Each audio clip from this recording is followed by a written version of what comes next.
অনেক দিন আগে হচ্ছে আমার মা এই সিমের বিচিগুলো দিছিল, আসলে খাওয়া হয় না তো। আর এগুলো অনেক শক্ত, তো ভাবলাম একটু বালুতে ভেজে নেই। বালুতে ভাজলে আসলে অত একটা শক্ত লাগে না।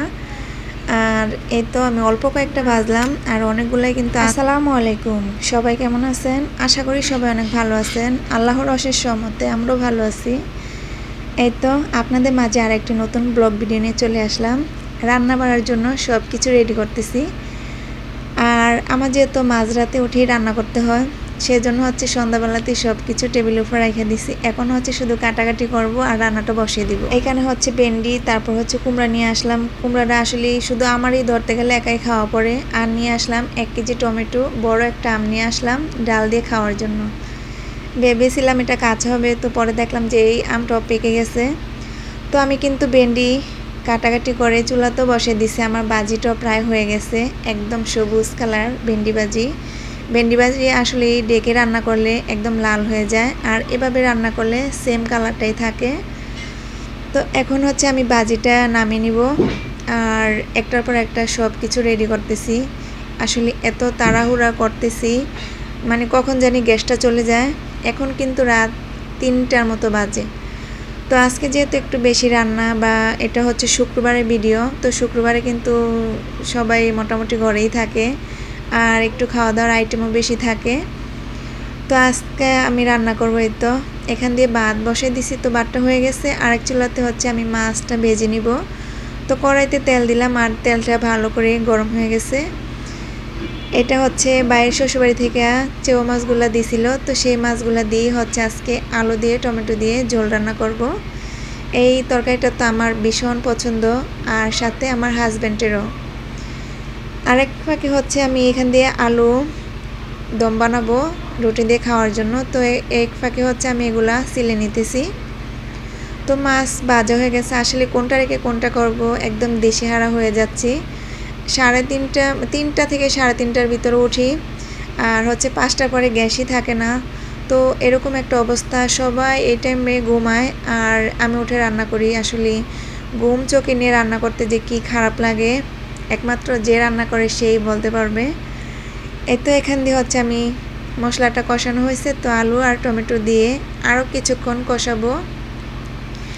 এই ফাঁকে হচ্ছে আমি রুটির জন্য আটাটা কাই করে নিছি। তো এখন ঠান্ডা হয়ে গেছে, আমি রুটিগুলো ঝটপট বানিয়ে নিব।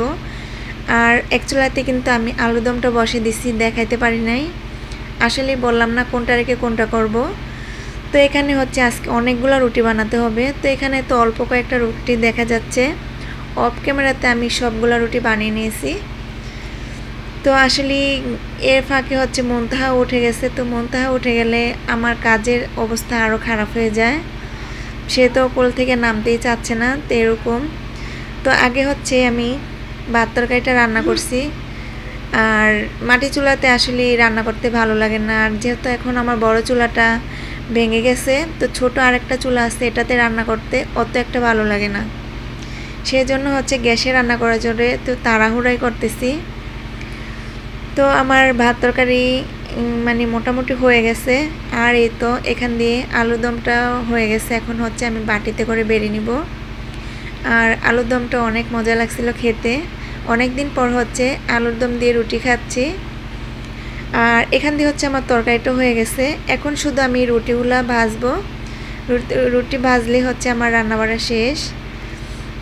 এই তো আমি আর বেশি ঝোলটা টানাবো না।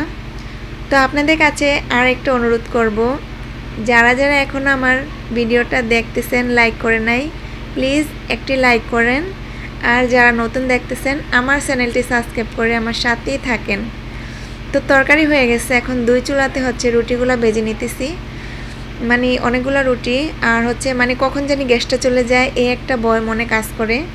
তো নাস্তা বানিয়ে কিন্তু সবাইকে নাস্তা দিয়ে দিছি। সবার লাস্টে হচ্ছে আমি খাচ্ছি। এই তো রুটি নিয়ে নিলাম, আর হচ্ছে সাথে আলুর দম। তো চা খাবো না তা কী করে হয়, আগে হচ্ছে রুটি খেয়ে তারপর হচ্ছে চা নিয়ে বসলাম। তো আমার ছেলেরা চায়ের জন্য বসে আছে। এই তো মা ছেলেদের জন্য চা নিয়ে আসলাম। আর এই তো সবাই আজকে খাটের উপর বসে খাচ্ছি।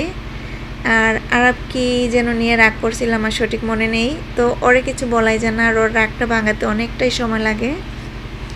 তো ভিডিওটা বেশি বড় করব না। সবাই ভালো থাকবেন, সুস্থ থাকবেন। আল্লাহ হাফেজ।